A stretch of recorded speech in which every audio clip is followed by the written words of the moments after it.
Hey, what's up, everybody? It's Ken here, and I am really excited about this friend that I'm bringing onto the show today. He's an icon in the nonfiction book space, 40 times, over 40 times on the New York Times bestsellers list, one of the original creators of the biggest classic series in nonfiction in history.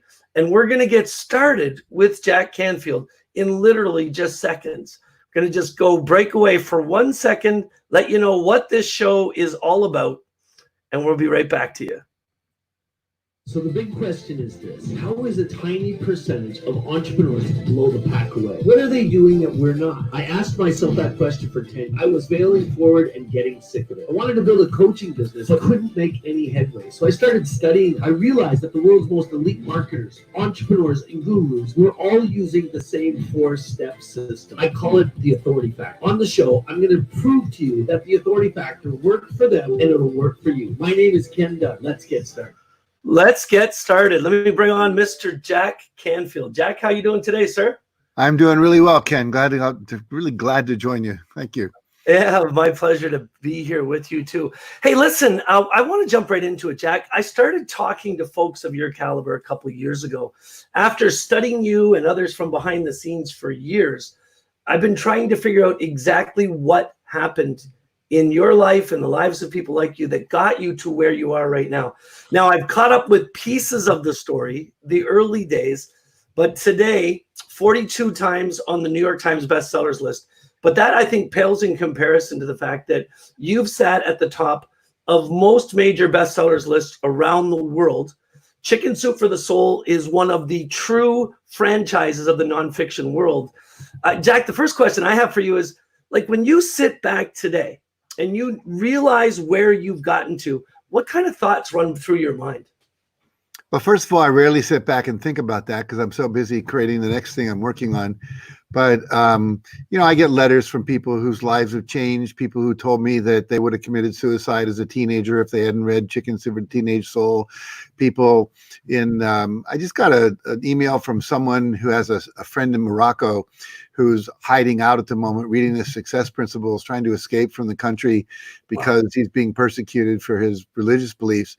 And he said without that book, he probably would have committed suicide. And so whatever it is, the people that have started businesses, people that have gone from homeless to billionaire. There's a guy in where is he? Thailand, in Phuket, who 15 years ago was homeless on the beach, literally sleeping on a beach towel with his suitcase as his pillow. Wow. And now he's a multi-billionaire. And he said it was reading The Secret and then reading my book, The Success Principles, that allowed him to eventually start applying these principles to his life. And now he develops resorts for Hyatt and Marriott and Renaissance and so forth. And, we can talk details about all that. But John Caleb in the Philippines, who I met, he interviewed me. I gave him a copy of my book. I said, that was a great interview. He said, this is my first interview. I said, well, you're natural. You're good at it. Why your first one, really? He said, yeah, I'm homeless at the moment. I said, what? You see, I'm couch surfing on my friends' couches. And turns out he and a friend had started a restaurant. They got into a big fight. They kind of bankrupted the place due to bad energy and everything. And I went back 3.5 years later. He was a multimillionaire. I said, John, what changed? I mean, he's wearing gold Doc Marten boots. He's got an entourage of about 11 people all wearing the same logo on their shirts. They were all his staff. He had become the #1 motivational speaker. They called him the money magnet in the Philippines. I said, what changed? He said, I read your book and I did everything in it. I said, John, no one's done everything in my book. There's 64 principles. He said, no, I did everything in your book. And this is where I am right now, 2.5 years later. So I think that for me, when I hear those stories, like the email I read last night, or the 15-year-old who wrote me a few years ago and said, my mom never reads books. She just doesn't read. And she brought home your book, The Success Principles. And I said, wonder why she's reading that. And he said, so I read it. He spent like 3 days and nights reading it. And he said, I was getting F's and D's in school. I was cutting all my classes. I was smoking dope. I was getting into trouble. I was basically flunking out of school with the wrong people. And he said, now I'm getting A's and B's. I'm not smoking dope anymore. I'm not drinking alcohol on the weekends. Thank you for your book. Those kind of stories are what keeps me going. And so basically, it's hard to think about 500 million people have read your book. I mean, how many stadiums full of people is that? I have no idea. But what does get to me are the individual stories like that, where I can go, wow, I impacted someone's life. And with Chicken Soup for the Soul, our byline was changing the world one story at a time. And so, that's basically what we were about. I always wanted to be wealthy. I mean, who doesn't? But I never set out to make money. That wasn't my top goal. My goal was to make a difference. And I think when you come from caring and sharing from that position, and I've always been someone who loved to learn. So if I can learn something and turn around and teach it to someone else, I'm really happy. So my wife, I'm 75, and my wife keeps saying, "Why don't you retire?" And I go, do what? And do golf, all day long? I don't think so. It's not for me. Well, I first heard your story. I think it was at one of Steve Harrison's events. If I'm trying, as we get older, we kind of lose track of the actual essence of things. But it wasn't always easy. And I love the story that led up to Chicken Soup for the Soul being discovered. And I want to take you right back to the beginning, because you and I both know there are going to be thousands of people that hear this interview once it's here for good and into the podcast. I want them to hear that it really wasn't easy in the beginning. No, it wasn't easy at all. Well, first of all, I come from a family where we didn't have any money. My dad made $8,000 a year. It's 8 with 3 zeros after it. And so we grew up poor. And I worked all my way through high school. I worked through college. I cut lawns. I served breakfast in the dorms. I did dorm cleaning. I cut the grass on the university in the summer on the grounds crew. So, this was not handed to me in any way. But when we started Chicken Soup, basically, I think I was making about $100,000 a year, but I also had $140,000 in debt, credit card debt, from having started my company and, all that kind of stuff. And we got rejected. Once we wrote that book, we got rejected by 144 publishers before the 145th one said yes. And that was a year and a half. I think it was 14 or 15 months from the time we started to try to sell it. And people weren't interested. Publishers said people don't read collections of short stories, which was true if they were fictional. But this was the first book that was a collection of short stories that were real and inspirational. And they thought the title was stupid. And people in New York were more jaded. It was too positive and all that kind of stuff. And so finally, we found a little publisher down in Florida after about 14, 15 months. And then we did not hit a bestseller list for another 14 or 15 months. We did what we call the rule of 5. I teach, get my hand in there so you can see it. The rule of 5. Teach the rule of 5. Do 5 things a day toward the achievement of your breakthrough goal. And our breakthrough goal was to get this book to be a bestseller. So 14 months, and we hit number 15 on the Washington Post, and then it slowly climbed up to 12 or 10. Then it hit the New York Times, slowly climbed up. But when it got to the top, it stayed there for 3 years. Right. And so we sold, that first book sold 10 million copies in the United States, and went on to create a series where we sold 500 million books around the world. And I think now we're at 47th language, something like that. But it was a lot of work. It was a lot of calling up newspaper editors and sending free books out, and calling PXs in the military bases and saying, do you have this book? Can I send you a copy? Will you carry it in your bookstore? Calling up multi-level marketing companies and see if they would, recommend it to their downlines. We get no. I get hung up on. And then one guy bought 1,000 books. And then one person at Discovery Toys, which is a home party toy company for kids, very good educational toys.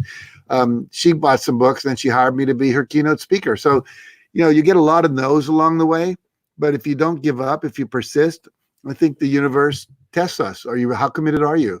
And if you really stay in it and persevere, eventually it pays off. Jack, the whole purpose of me doing this program is to help people who are in the coaching industry. As you and I know, the knowledge industry is growing like crazy. And there are not enough coaches in the industry today. The challenge that we have is there's a lot of people coming in, but there aren't a lot of people staying in. A couple rejections right up front, and we lose them. And I think if people truly understood, like I almost believe that when people hear you say that, they're like in their own moment, their own freaking troubles that they're going through. And they're saying to themselves, yeah, Jack, that sounds good, but you can't possibly have it as bad as I do. And I think that if they really knew the details of some of the stories that you and your early day partners went through, their perspectives would be different. Like when I talk to you about how bad it got, what kind of stories come to mind? Well, after 144 rejections over the course of 14 months, most people would think this is not going to work. This is not going to happen. You know, if I'd stopped after 100 and given up, no one would have heard of me. I wouldn't be living in a $6 million home. I wouldn't be traveling around the world. I wouldn't have been in the movie The Secret. You know, all the things that I wouldn't have because I would have given up too soon. I think many people are getting really close to where they would have a breakthrough, but they don't persist long enough. They give up too soon. And it's unfortunate because the world needs good coaches. You know, you think of how many people are suffering from lack of understanding of how to communicate, how to set goals, how to value themselves, high self-esteem, how to ask in the face of rejection. You know, Howard Schultz, who started Starbucks, I don't know if you know this, but he was rejected 217 times when he went to banks to try to raise money to start the first Starbucks. What if he'd give it up after 200? You know, we'd all be drinking something else, you know? So the reality is that for me, I can remember Mark and I did our first book tour and we shared a room, and Mark snores and so do I. So that was not a wonderful combination. And we would drive to 2 different radio stations so we could do 2 stations or 4 stations or 5 a day without, you know, connecting with each other. Sometimes we did them together. We did radio interviews. We went to every bookstore, signed all their stock, you know, asked them. We would carry little bestseller stickers on them or signed by author stickers, and we put them on ourselves. We got them printed and put them on there, and we'd put the books face out, because if you're going down a bookstore aisle, you know, you stop when you see a full cover as opposed to a spine. Right. So we would move some books and do that. And again, it was 14 months before we hit a bestseller list. 14 months before we knew anything was going to happen. And so our first royalty check was probably, you know, $3,000 or something, nothing to write home about. But a few years later, I was getting royalty checks for $1 million with little smiley faces on them from our publisher, because he'd never written $1 million royalty checks before. But it wasn't overnight. It was 2 or 3 years of really hard work. And you have to believe in your dream. You have to be passionate enough to push through. I always tell people, what's your why? Yeah. My why was not about the money. It was about making a difference. I really knew in my heart that these stories inspired me. When I spoke to my audiences, they inspired people. That you just have to get enough people to know about it. I do radio shows at 3 a.m, some talk show in Idaho, hoping maybe one truck driver driving through Idaho carrying food to Vaughn's or something would hear that and buy the book. What we found was, if someone would buy the book, they'd read it. It would take them about a month or 2, and they would love it so much they'd tell 2 other people.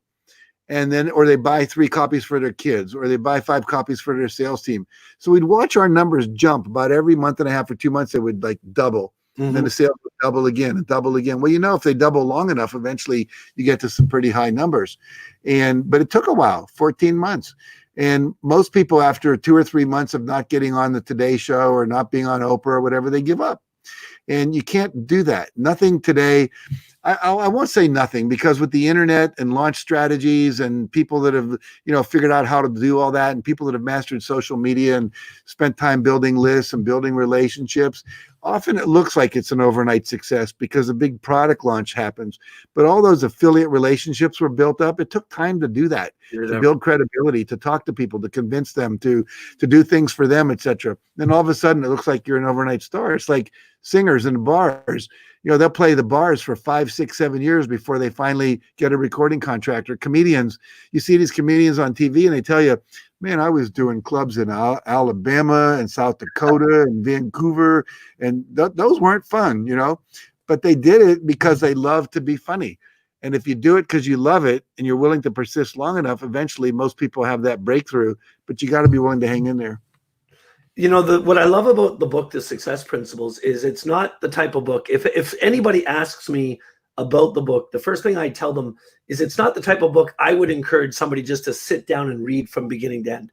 I'd like somebody to go through that book and like just read it once through for the interest of it. But if somebody literally decided to break those principles down and turn it into a study, like week after week after week, grabbing a principle, reading through it several times over, and just deciding they're going to apply that principle to their week until it's ingrained, it would make such a massive difference in people's lives. But the thing that I'm always asking myself is, whenever I think of you or the success principles or your work today, And you just said at the onset of this show, I'm 75 years old, and I keep going, why? Like, what could possibly keep you going after all these years? Let me ask you, what's the thing you most love to do in life? Oh gosh, that's a crazy question. I love it when the guests ask the host. What I love to do the most in life is see a smile on somebody else's face. And you think that's going to stop when you're 65? You know, the point is, you know, some people say, I love to play golf. Well, they're not going to stop playing just because they reached the 75 years old. They're going to play as long as they can move around the golf course. Someone else says, I love to travel. Well, you're going to travel until you can't do it anymore. Although some of us can't travel right now because it's not good for you, you know. But for me, I love the same thing. I love watching people's eyes light up when they get something. I love getting letters from people saying their lives transformed. I love learning new things. Like I just got into something called essential oils, which I knew nothing about. I knew that you went to the spa, they put lavender or eucalyptus, so which one do you want in your massage oil? That was about it. I just learned now they have these amazing healing properties. And my wife and I have been experimenting with that, with ourselves, with our pets, with our family.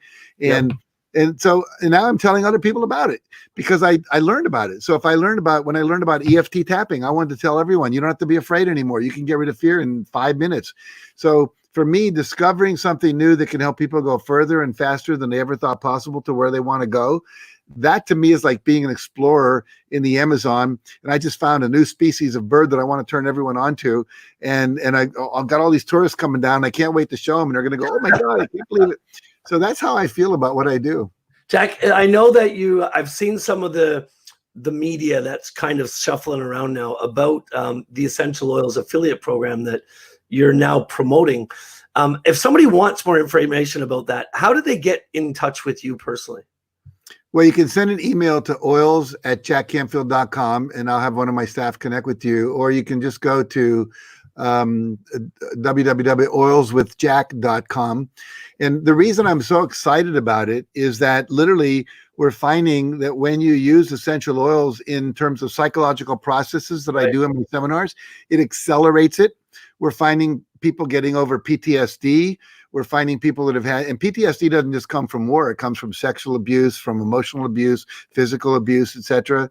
Oprah Winfrey started this school in South Africa, and I had her over for dinner to my house one night because we both live in Santa Barbara. She's in Montecito. I'm here, about 6 miles away. And she was telling me she discovered that almost all her girls had PTSD based on the way they were raised by their male fathers in Africa. Wow. And so it was shocking. And she brought in a specialist to help work with that and help the girls get over that in order to help them become academically successful. And so the other thing I discovered that's amazing is your body has 100 trillion cells. One drop of essential oil has 4,000 million trillion cells, which means that when you take an essential oil and you put it on your feet or your wrists or you inhale it, it literally within 20 minutes, there's 4,000 molecules of that oil in every cell of your body, which means that it crosses the brain-blood barrier, which allows you to get rid of anxiety, to be motivated, to do peak performance. Today I was talking to a guy, Raymond Aaron, you may know who he is. Yeah, sure. And he was telling me that Raymond did this polar challenge where he literally singularly carried a sled and went from somewhere in northern Canada all the way up to the North Pole. Right. As part of the challenge, and about, I think, 30 days on the ice, and you know, when he was in his 60s. And he started training by running stairwells in his apartment building, and he runs 75 flights of stairs every day, and he's been doing it ever since then. Before he started Essential Oils, which was just a couple of weeks ago, he was taking him 37 minutes to run 75 flights of stairs. Today, he ran that same 75 flights in 33 minutes. To get a 4-minute change in 75 flights of stairs when you're 75 is insane. So it's also the immune factor. You know, we're all, none of us want to get sick right now. We all want to have strong immune systems. Yep. And there's a product called Thieves, because when the pandemic was happening in the 1300s, which killed 1/3 of the world's population, yep, people that weren't getting sick were the grave robbers.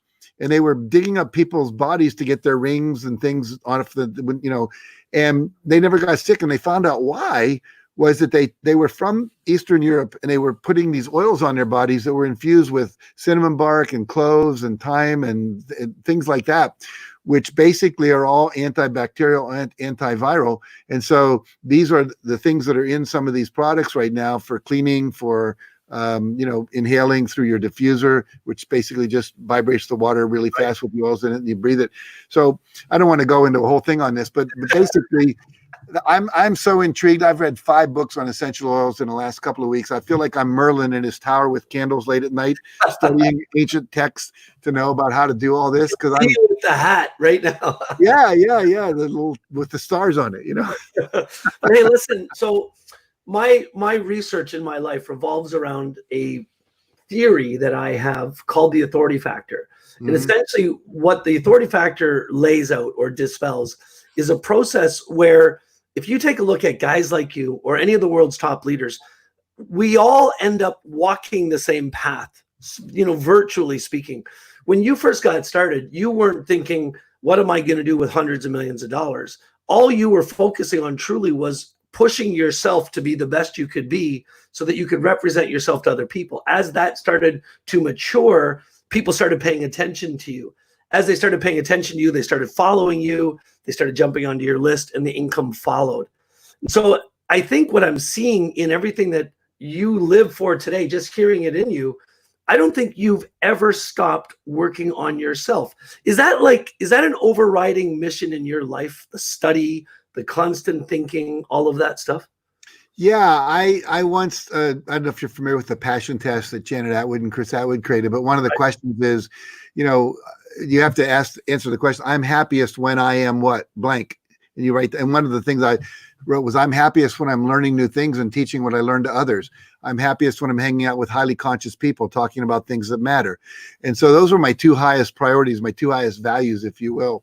And so for me, learning is just something I love doing. It's like I get amazed when other people don't want to learn things. Like there's all these TED Talks and TEDx Talks you can watch. There's master classes online. There's books you can read. There's courses you can take. There's coaches like you that are doing podcasts that you can listen to. I mean, there's hundreds and thousands of things you can learn.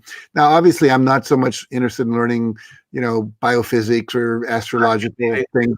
I go with the things that interest me, but the things that can help people be more effective, more loving, more healthy, more wealthy, more happy, faster, with less pain, with less effort, with less struggle, and cheaper in most cases, to get to where they want to go. And so that excites me. When I learned about tapping, I used to have people pounding on pillows and screaming, I hate you, to get rid of their anger.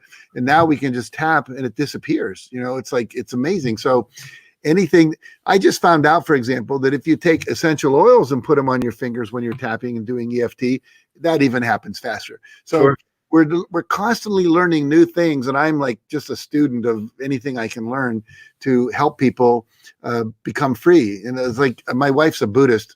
I consider myself more ecumenical, grew up in the Presbyterian church and so forth. But what's true for me is that I believe that every one of us has a pure potential and a desire to express our talents and our gifts into the world.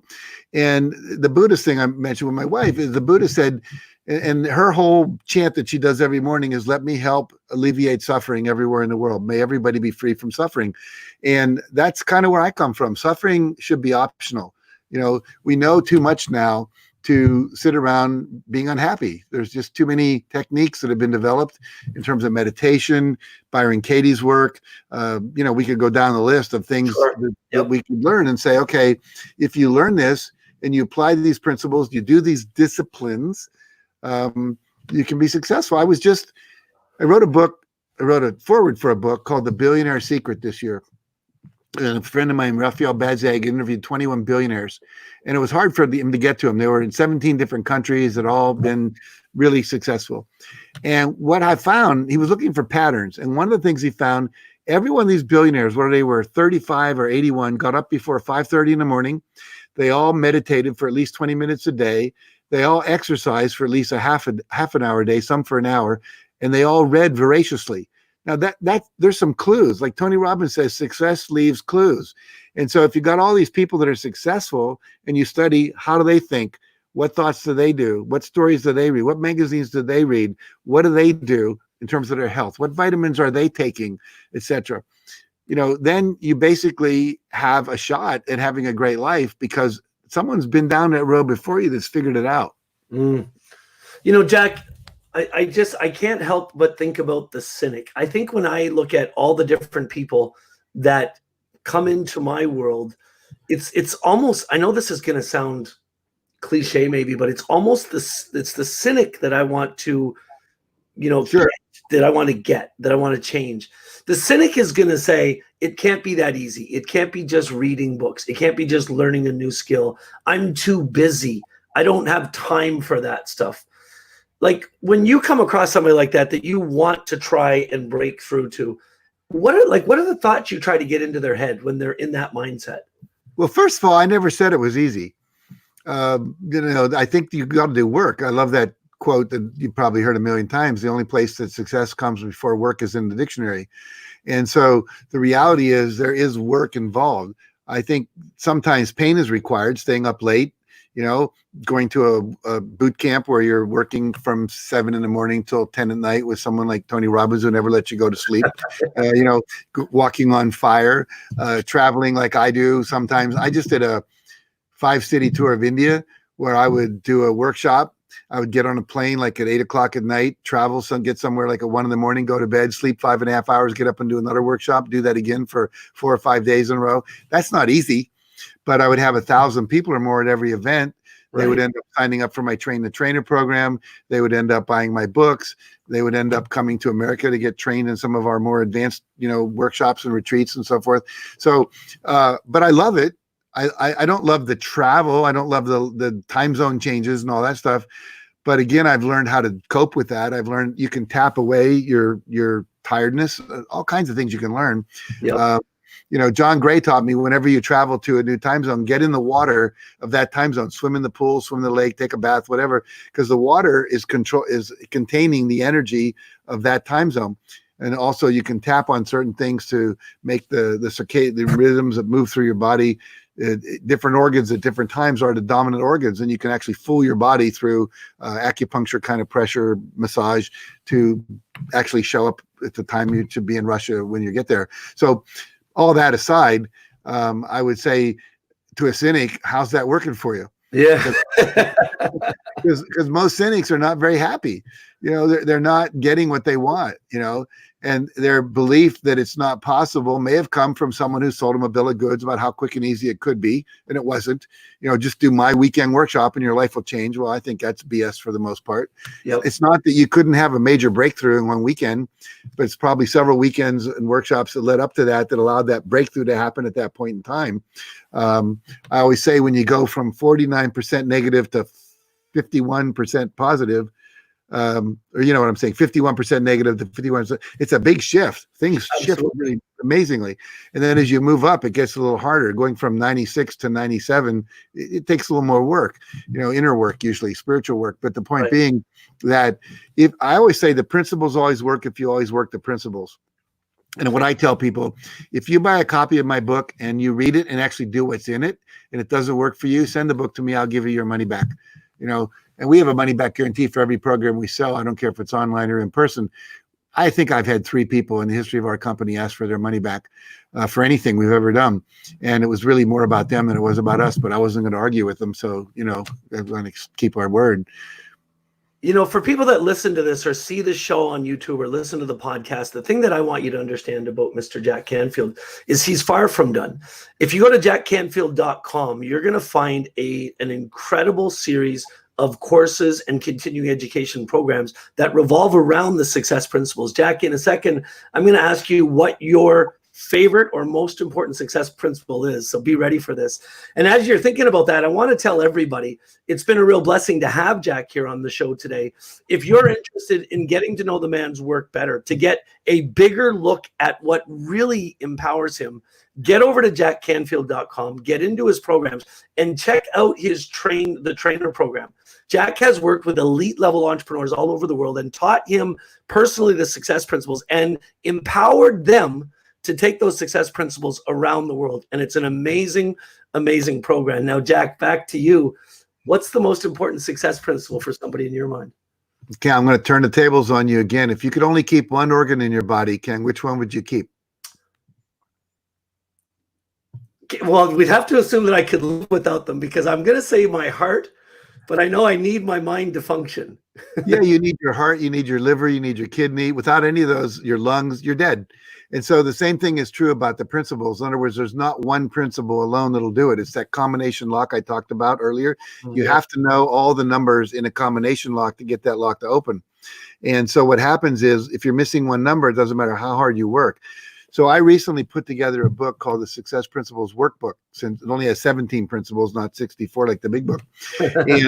And those are the 17 core principles that you have to know, and you have to do them in order, in the right sequence, in the right way, at the right time, in order to have success. So you have to take 100% responsibility for your life. You have to give up your blaming and complaining and excuse making. You have to get clear. What is my life purpose?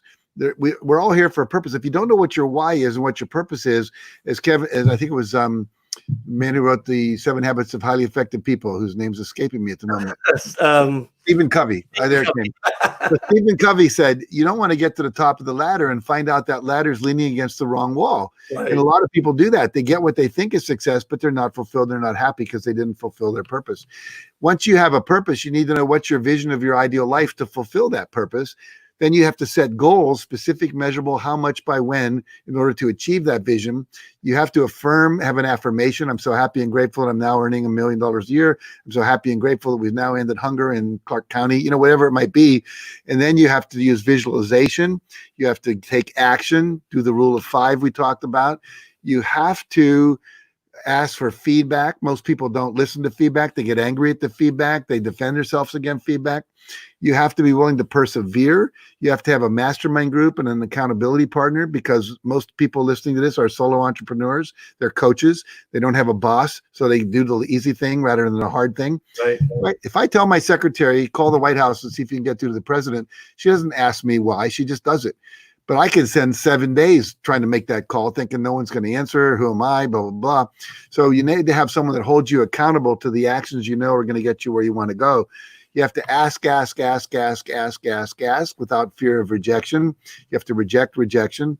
So there's a number of principles like that are required to create this system. But if I had to boil it down to one and the only one, I would say take 100% responsibility for your life, and add to that, take massive action. Those two alone will get you quite far, but they're not enough to really nail it. The Right Honorable Wayne Gretzky says, you miss 100% of the shots you don't take. Absolutely. Jack, it's been a real pleasure to be here. I know we're excited. We've got Easier Life Online coming up in the new virtual world we live in, and we're excited to hear what you have to say at those events. Thank you so much for being here today, and I look forward to see what comes in the next 50 years of your mission. Have a great day, my friend. My pleasure. Thanks, Ken, for having me. I appreciate it. You too. All right, you guys heard it first right here. Now, if you're excited about what Jack Canfield shared with you today, then what I want you to do is share the message. And stick back here. We're going to be back on the show next week. We've got Kevin Harrington joining us right here on The Authority Factor. We're going to find out, how did he build a 10-figure business around investing in early stage companies. My name's Ken Dunn, and this is The Authority Factor.